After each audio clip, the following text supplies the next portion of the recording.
When I was told I might enjoy a short game called Journey without any other clue what it might be about, I was truthfully a bit skeptical. I had seen the store page before when browsing through Steam and not necessarily had been overcome with the desire to begin playing it. However, I figured now was as good a time as any to finally come around and complete this seeming cult classic. What I didn't know was that this game was actually relatively popular. I'd missed out on hundreds of games over the years in my effort to become the best in CSGO back in high school, and this was yet another game in the pile of missed experiences. So in 2022, it was finally time to rectify that.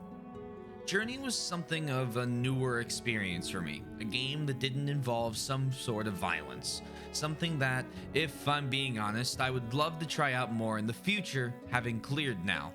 Many of the games I play, and well, to be fair, many of the games that are made, involve some sort of conflict that usually involves fighting or violence. Journey doesn't really have that. So, instead of blasting through guns blazing or attempting to move an army from one end of the strategic map to the other, I found myself traversing through a beautiful desert on my way to a distant mountain. I looked through different hidey holes and tried solving puzzles of each zone, and there were even some parts where I was looking for puzzles when they simply weren't there, believing small buildings or gates blocked the way to secret hidden goodies that must have had bigger meaning. However, eventually I moved on, beginning to pick up my pace as I tried to make it closer and closer to the mountain. I solved the mystery of the bridge, watching as all the tassels put together the carpets one by one, and began moving on to the next zone. But something caught my peripheral vision.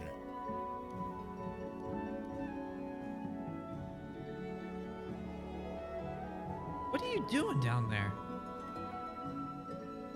What? Hello? I think a boost came out. Oh, okay, yeah, I'll turn that up.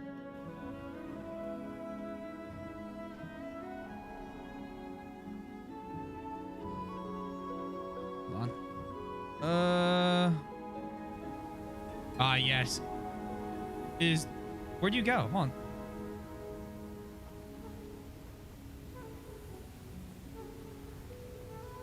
Oh!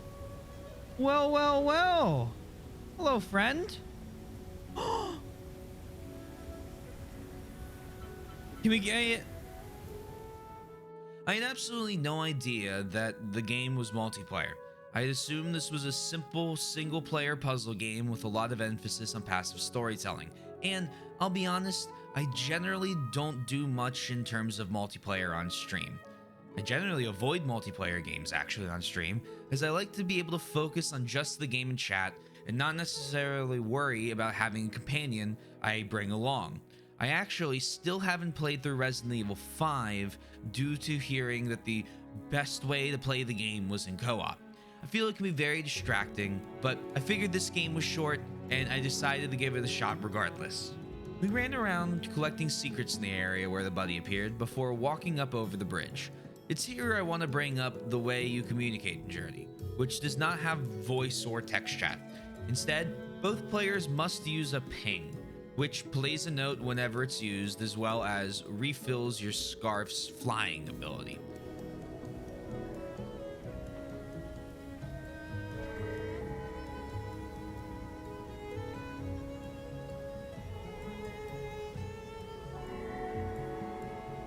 Oh, that little guy.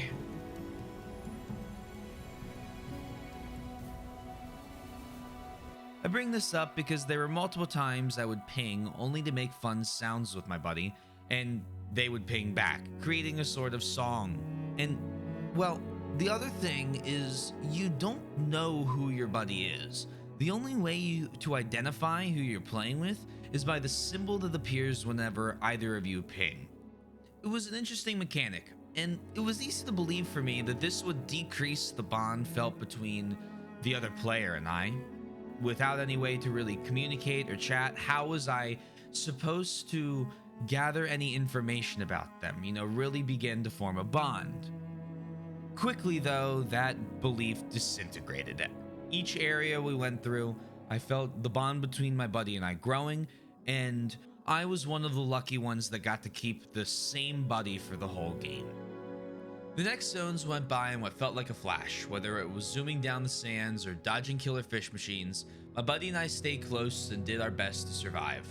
Dealing with each trial seemed so much less daunting with a friend, and my worry for my buddy would get hit was very, very real. As we ascended the snow-covered mountain, hiding below different boxes and around different walls, moving to stay away from the angry flying beasts, we both began getting colder, using our pings in order to warm up our characters. I thought as long as we climbed the mountain that eventually we would get to a point where we would no longer be cold, hitting the peak and being able to finish our journey together. That's when my partner stopped moving, shortly followed by me. I was well and truly devastated. Nothing could describe the pain I felt in that moment, because as silly as it may sound, it was very, very real to me. I had spent over an hour traveling along on an adventure with my robed companion, only to watch both of us die. Every thought swirled through my head. Would I ever see my buddy again? What would happen to us? And that made the next scene hit so much harder than just about anything in this game had at this point.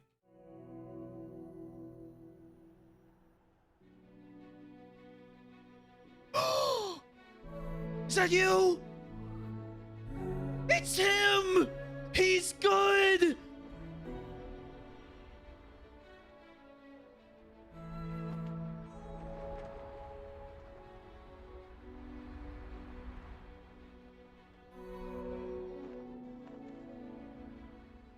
There really is nothing I can say about this moment except what can be gathered by that last clip.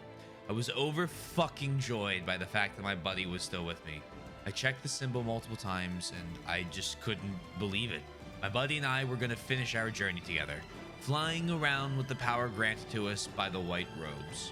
We completed our journey together shortly after, flying through the air as the shooting star for that next robed figure to see at the beginning of their journey.